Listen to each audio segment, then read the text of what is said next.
Hello, good morning students.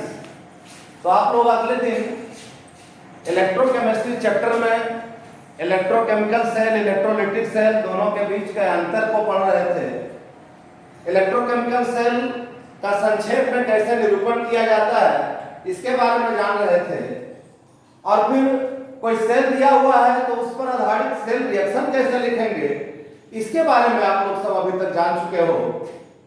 अब एक new topic जानना है, इलेक्ट्रोड विभव क्या है, इलेक्ट्रोड पोटेंशियल क्या है, और इसी को रेडॉक्स पोटेंशियल भी कहते हैं।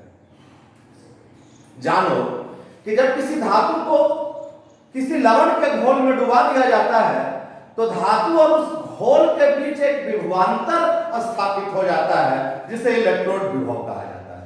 अर्थात किसी अर्ध सेल में धातु एवं उनके लवण के घोल के बीच उत्पन्न विभवांतर को ही इलेक्ट्रोड विभव या रेडॉक्स विभव कहा जाता है।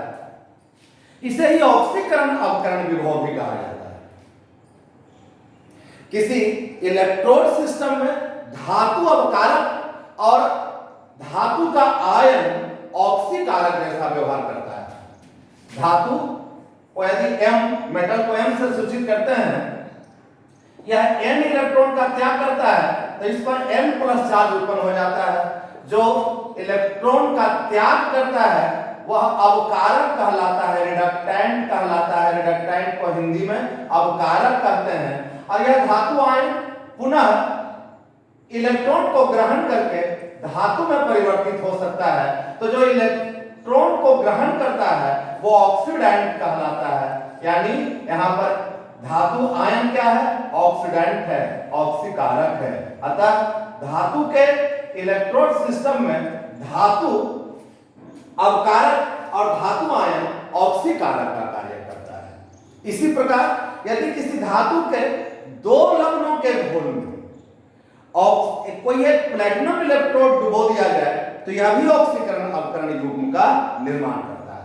जैसे फेरस आयन एक इलेक्ट्रॉन का त्याग करके फेरिक आयन में परिवर्तित हो जाता है, और फेरिक आयन पुनः एक इलेक्ट्रॉन को ग्रहण करके फेरस आयन में कन्वर्ट हो जाता है। तो यहाँ पर फेरस आयन क्या है? रिडक्टेंट है, अवकारक है, जबकि फेरिक आयन क्या है? ऑक्सीडेंट है। अतः यह भी ऑक्सीकरण अवकरण युग्म का निर्माण करता है। और इस प्रकार से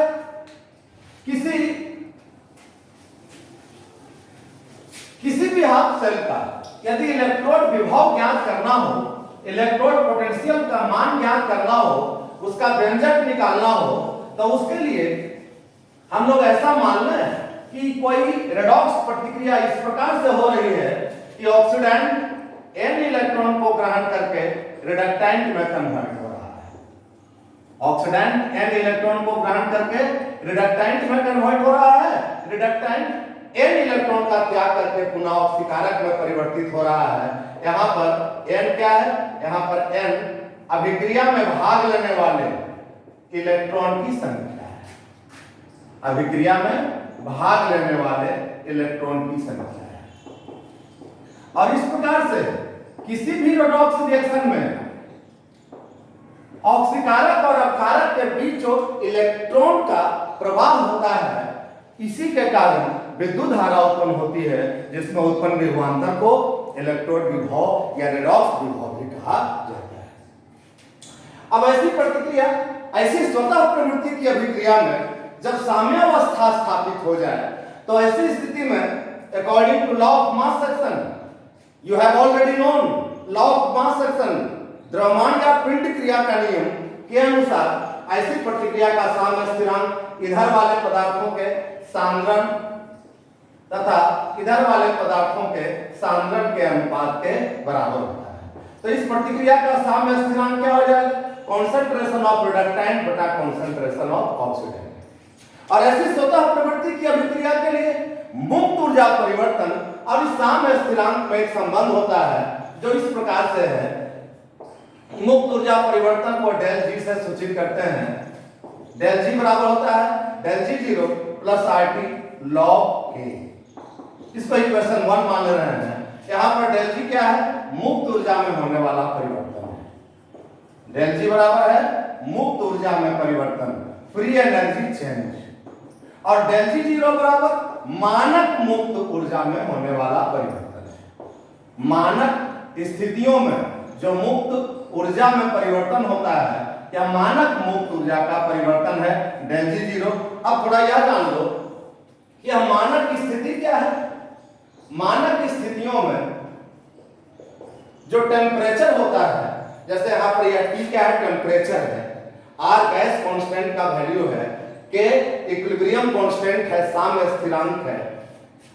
मानक स्थितियों में T को 25 डिग्री सेल्सियस माना गया है, और इसको केल्विन में कन्वर्ट कर दोगे तो हो जाएगा 298 केल्विन। प्रेशर मानक स्थितियों में 1 एटमॉस्फेरिक माना जाता है, और जो हाफ शेल्स होते हैं उनमें जो धातु और उसके लवण का घोल होता है, तो उस लवण का घोल का कॉन्सेंट्रेशन 1 मोलर होना चाहिए। कॉन्सेंट्रेशन ऑफ सॉल्यूशन बराबर कितना होना चाहिए, 1 मोल प्रति लीटर होना चाहिए। मोलरता उस घोल की 1 होनी चाहिए। ऐसी स्थितियों को मानक स्थिति कहते हैं, और ऐसे मानक स्थितियों के लिए यह डेल जी जीरो मानक मुक्त ऊर्जा में होने वाला परिवर्तन है। लेकिन यह डेल जी और डेल जी जीरो इलेक्ट्रोड विभव से भी संबंधित होता है। इस व्यंजक के द्वारा डेल जी बराबर होता है माइनस एन तथा डेल जी जीरो बराबर होता है माइनस एन जीरो। अब यहां पर ई क्या है, ई है इलेक्ट्रोड विभव। एन तो जान रहे हो, अभिक्रिया में भाग लेने वाले इलेक्ट्रॉन की संख्या। ई बराबर है इलेक्ट्रोड विभव तथा ई जीरो, यहां पर यह जो ई जीरो है यह मानक स्थितियों का इलेक्ट्रोड विभव है, जिसको मानक इलेक्ट्रोड विभव भी कहा जाता है। एफ विद्युत धारा का एक मात्रक है, फैराडे है, और एक फैराडे बराबर 96,500 कूलम होता है। अब यदि डेल जी और डेल जी जीरो का मान इस समीकरण 1 में रख दें तो क्या लिख सकते हैं, अतः समीकरण 1 से लिख सकते हैं डेल जी के जगह पर माइनस एन बराबर डेल जी जीरो बराबर minus N zero F plus R T log K. अब इस समीकरण में दोनों तरफ माइनस एन एफ से भाग करें।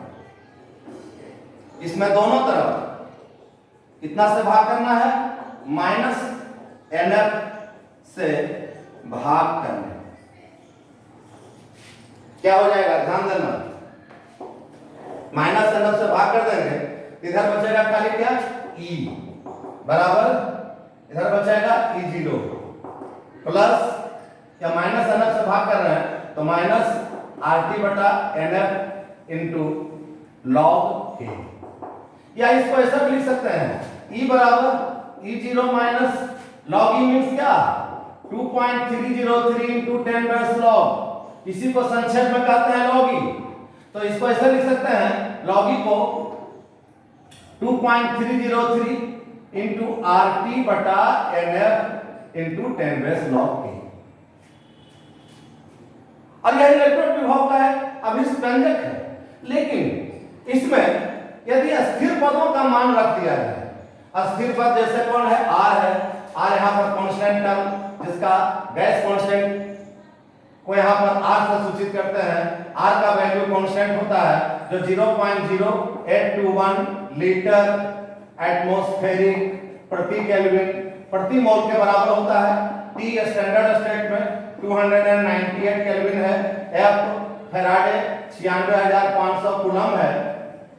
इन सब वैल्यू को जो कांस्टेंट टर्म्स है उसको यदि इस इक्वेशन में रख दिया जाए तो यहाँ पर ई बराबर हो जाएगा, इस सब कांस्टेंट टर्म का मान रख करके इसको सॉल्व कर देंगे तो आ जाएगा ई बराबर E zero minus 0.0591 by N into 10 base log k, and this is the required expression of electrode potential.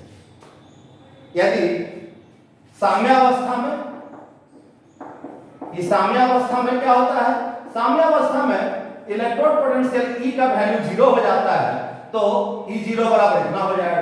तो मानक विभव E0 का मान हो जाता है 0.0591 by n into 10 base log. अब यह जो व्यंजक है इसको अलग अलग दोनों हाफ सेल, जो जैसे इलेक्ट्रोकेमिकल सेल में कहते हैं कि दो अर्ध सेलों का संयोजन सेल कहलाता है। दोनों अर्ध सेलों का यदि इलेक्ट्रोड पोटेंशियल का वैल्यू में पुटअप कर दिया जाए तो सेल का ईएमएफ भी निकाल सकते हैं। किस प्रकार से? सेल के ईएमएफ के बारे में पढ़े हैं आप लोग कि दोनों अर्ध सेलों के मानक विभवों के अंतर को ही उस सेल का ईएमएफ कहा जाता है। तो इस सेल का जैसे अब डैनियल सेल है, डैनियल सेल के बारे में पढ़ चुके हैं इलेक्ट्रोकेमिकल सेल में, उसी का एग्जांपल लेकर आगे बढ़े थे। तो डैनियल सेल में क्या होता है, जिंक इलेक्ट्रोड ZnSO4 सॉल्यूशन के घोल में डूबा रहता है, और दूसरा जो हाफ सेल होता है उसमें कॉपर सल्फेट का घोल में कॉपर इलेक्ट्रोड डूबा हुआ रहता है। तो डैनियल सेल के बारे में थोड़ा देखो। और डैनियल सेल क्या है? ZN/ZnSO4 double vertical line CuSO4 solution Cu। लेकिन अब यहां पर इसका कंसंट्रेशन 1m होना चाहिए, इसका कंसंट्रेशन भी कॉपर सल्फेट का 1m होना चाहिए। तो ऐसी स्थितियों में इस सेल का ईएमएफ क्या हो जाएगा?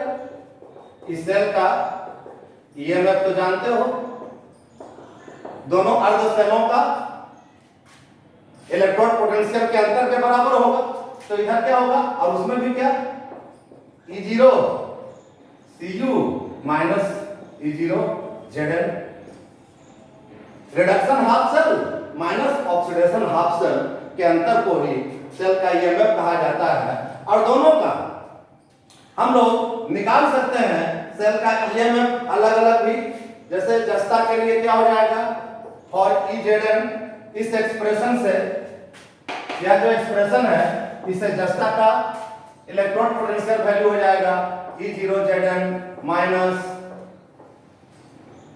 या इसको इस पर पुटअप कर दो तो इस पर लिख सकते हो E0 Zn minus 0.0591 by n। n कितना होगा? 2, क्योंकि जस्ता से Zn प्लस प्लस बन रहा है, तो चेंज इन इलेक्ट्रॉन कितना है? 2 है। During chemical reaction into 10 base log 1 by concentration of Zn plus plus. इसी प्रकार से E ऑफ Cu बराबर हो जाएगा E0 Cu माइनस 0.0591 बाई 2। यहां भी नंबर ऑफ इलेक्ट्रॉन जो चेंज हो रहा है ड्यूरिंग केमिकल रिएक्शन कितना है? 2 इलेक्ट्रॉन का है। CuSO4 में Cu का ऑक्सीडेशन नंबर +2, और यहां पर Cu का ऑक्सीडेशन नंबर 0, +2 से Cu का ऑक्सीडेशन नंबर 0 हो रहा है, रिडक्शन हो रहा है। तो दूसरे हाफ सेल का इलेक्ट्रोड पोटेंशियल हो जाएगा into 10 base log 1 by concentration of Cu++। और इस प्रकार से यह पूरे सेल का, पूरे डैनियल सेल का यदि ईएमएफ निकालना चाहें तो पूरे डैनियल सेल का ईएमएफ भी निकाल सकते हैं। क्या हो जाएगा? E of Cu minus E of Zn, LHS minus RHS minus LHS। इसलिए इस सेल का ईएमएफ बराबर हो जाएगा E0 Cu minus E0 Zn। E0 Cu और E0 Zn का मान यदि यहां पर रख दें तो क्या हो जाएगा? E0 Cu minus E0 Zn minus 0.0591 by 2 तो कॉमन हो गया, 0.0591 into 2 into 10 base log concentration of Zn++ into concentration of Cu++, concentration of Zn++ by concentration of Cu++। और इस प्रकार से किसी भी सेल का ईएमएफ वैल्यू हम लोग ऐसे करके निकाल सकते हैं, या इलेक्ट्रोड पोटेंशियल के आधार पर भी हम लोग सेल का ईएमएफ निकाल सकते हैं। तो इस बात को अभी तक जो पढ़े हैं, एक बात और ध्यान देना चाहिए कि जैसे अब ऐसे सेल में, ऐसे सेल का जो ईएमएफ होता है घोल के सांद्रण पर भी निर्भर करता है। जैसे यहाँ पर डैनियल सेल में Zn++ आयन का सांद्रण यदि घटता जाए और Cu++ आयन का सांद्रण यदि बढ़ता जाए तो EMF of cell, EMF of Daniell cell बढ़ता जाए। तो इससे जो सेल होते हैं इसका इलेक्ट्रोड विभव मुख्य रूप से धातु की सक्रियता और लवण के सांद्रण पर निर्भर करता है। आज आपका यह लेक्चर यहीं तक समाप्त होता है। घर में ठीक से रहिए, सुरक्षित रहिए, मन से पढ़ाई करते रहिए। Thank you very much.